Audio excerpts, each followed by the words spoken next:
A foggy start first thing. It clears to fine dry weather with sunshine, but the outlook turns unsettled as we head through the week. I'll have all the details of that and more coming up on Good Morning Britain. Monday and Ed Balls. You know, frizzy hair weather, isn't it, Laura? I know, and I don't want to give in yet. I'm still coming in my summer dresses and sandals, but I think I might have to give in and put trousers and boots on soon because definitely things are turning.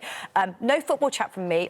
Always weather chat. We've seen these incredible pictures coming overnight from Spain where they have heavy rainfall to come. It's the remnants of an ex-hurricane that's made its way towards the Iberian Peninsula. They had heavy rain overnight, more rain on Monday, more rain tomorrow. Some places could see up to 300 millimetres of rain. That is 10 times the monthly rainfall. That is why these huge amounts of rain are set to see more flooding, power outages very likely and widespread travel disruptions. So this is a developing story.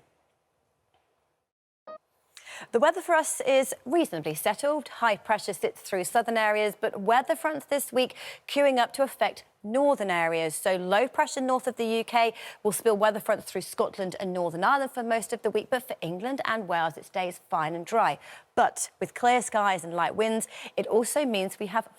Good morning to you. We start our weather relatively settled this week, but then weather fronts that occur up in the Atlantic make progress, but mostly across northern areas. High pressure close to the south. Much of last week dominated by high pressure, keeping weather fronts at bay, and it's successful in England and Wales. But for Scotland and Northern Ireland, weather fronts moving in as we head through the outbreaks of rain, some of that heavy across the far northwest. But for most, England and Wales, fine and dry with sunshine. So let's see how things pan out as we head through the next 7 days. And as I mentioned, the north of the UK, so Scotland, Northern Ireland, northern areas of England, much more likely to see wetter weather as we head through this week. So first off, looking at our temperatures compared to where they should be, milder than it was last week with temperatures a little above average, but percentage chance of rainfall today is largely dry. That wet weather moves in later.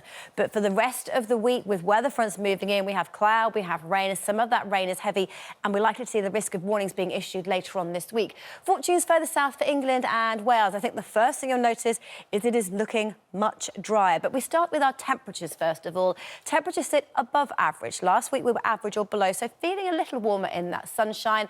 Percentage chance of rainfall low for the majority of the week. The chance of showers arriving through Friday and Saturday. Welcome back to Good Morning Britain. It is a chilly start this morning. In fact, it is the coldest night of autumn so far, with temperatures having fallen as low as minus 3.6 degrees in Scotland. And in the south, we have fog, a sure sign that we are well into the swing of autumn. Fog won't clear in the southeast until around about 9 or 10 o'clock this morning, but many greeted by sunshine, the price we pay for that chilly start. England and Wales, once the mist and fog clears, you stick with sunshine all day. Scotland and Northern Ireland, cloudy with patchy rain. Brightening up later in Northern Ireland with a return of some sunshine and highs with the blue skies, 19 degrees.